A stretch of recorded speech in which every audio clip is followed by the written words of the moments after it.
My name is Brittany MacArthur, and today I will be doing my QEP presentation on Apple Incorporated for my ACC 121 course.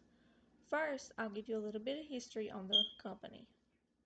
Apple Incorporated is the first company in history to ever be valued at $1 trillion.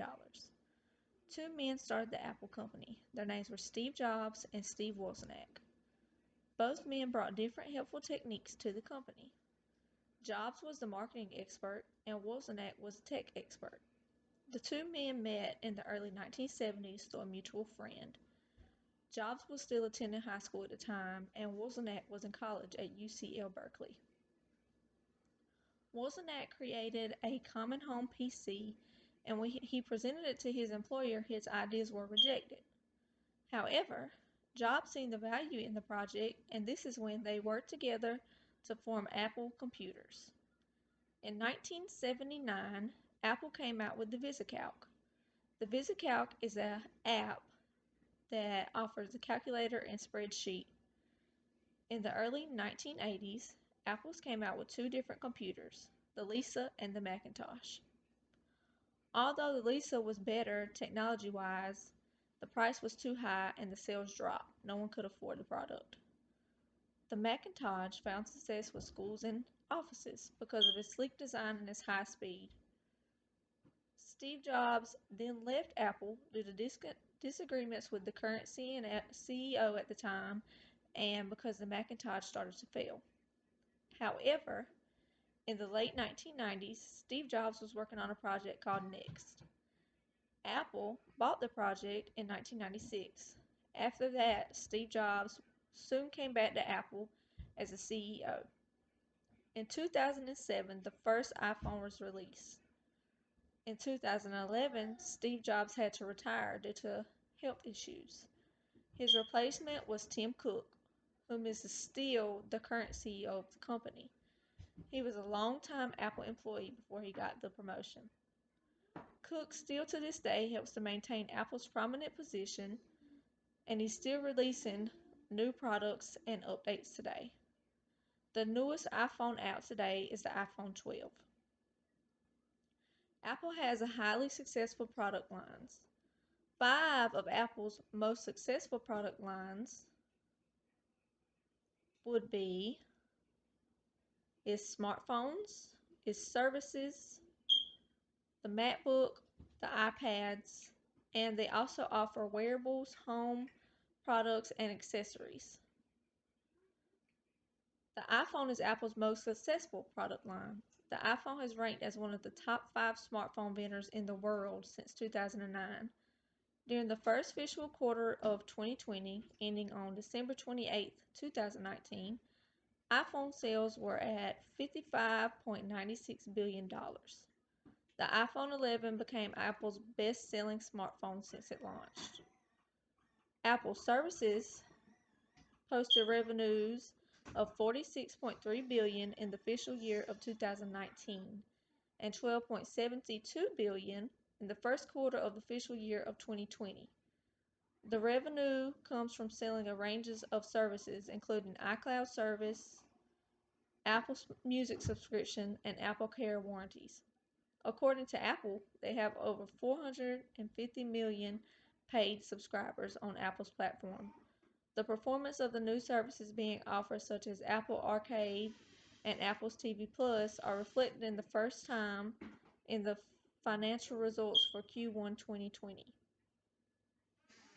Another product Apple offers is their MacBook. It generated sales of $25.7 billion in the fiscal year of 2019. However, the MacBook does not contribute to a lot of Apple services. Due to the decline of the personal computer industry, MacBook only accounted for approximately 11% of Apple's revenue in 2019. iPads are another successful product that Apple offers. The iPad first launched in 2010 and it became the first commercially successful tablet computer to hit the market. During the first 3 months it was on the market, they made more than 3 million sales.